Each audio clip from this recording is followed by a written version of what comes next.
Confused by fine print? Let's decode the pharmacy labels step by step, okay? So Stephanie here, I've been a nurse forever, director of health services, and I own a school, Healthcare-Edu. I'm gonna help you pass the MAP state exam. So let's go over the pharmacy label, all the components. I'm sorry, I'm just trying to find my marker. Let's go over all of the components so that you know what it is that you're looking at, okay? All right. So this is the pharmacy label. We are in Massachusetts and it's responsibilities and action. This is a real pharmacy label on one of the blister packs. Okay, if you can see that there on the screen. But I'm going to go over here as we look at the responsibility and actions and actually point out every little step here so you can know what you're looking at. A lot of people get confused just by this and it messes them up. Let me see if I can get my pen. So let's start with this RX number. Let's make that, oh, don't show this message again. Okay. I wanted to change the color, but apparently maybe I can't. All right. So this RX number here, geez, it's the prescription number.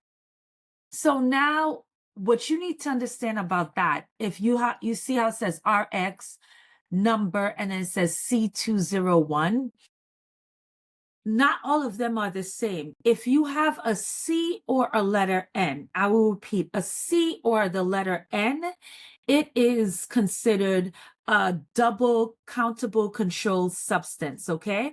So what that means is that it needs to be double locked and put in the count book. And I'll have a whole count book video.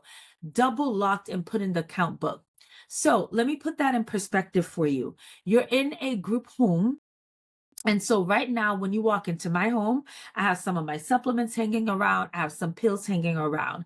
So even if you're not done with your courses yet, does it make sense that you would have people's meds on the table, on the counters, when there's other residents in the home? No, it doesn't make sense. They would be locked away, right? So say you lock away Colace, which is a stool softener if someone's constipated. It may happen, but I haven't heard of anyone stealing bottles and bottles of Colace, right? So that's what I always like to tell my students. So all the meds get locked. That's one lock, the first lock. So some people find a closet, an armoire, whatever. You unlock that first lock, you see all of the meds like stool softener, all of the meds that really are not abused that much.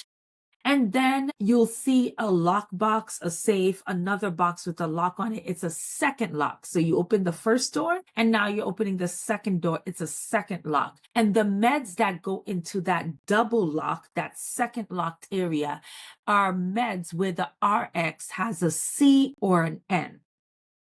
So prescription numbers where it has a C or an N are considered a countable controlled substance and they are double locked. All right. So, and I'll talk more about the count book and videos. You could just like the playlist and see all the videos. I don't know why this is doing this. So now you have the name of the pharmacy. So usually, I mean, that's just when the supervisor's calling to get the refills. It's the name and the address. This up here is the phone number. This 111-222-3434 is a phone number. All right. So this here, 34YR, in Map World, they put YR because they don't want to make new sheets every year when it changes the year. But this YR is when the prescription was filled, okay?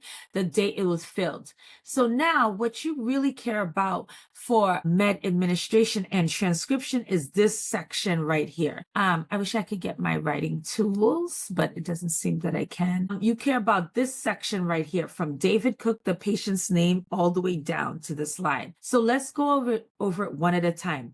David Cook, that's the patient's name. They have the name here, Tramadol. Again, watch my other video for brand or generic. You don't know if it's brand name or generic. They have 50 milligrams. This is the strength.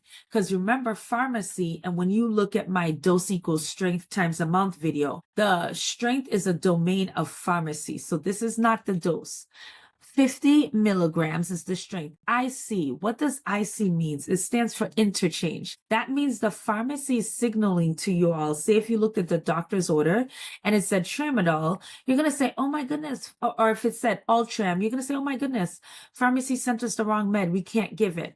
No, that would be incorrect. IC means interchange, and it is saying that tramadol can be swapped or interchanged for Ultram, and Ultram can be swapped and interchanged for tramadol. Okay, that's what that means. It means they're both the same medication.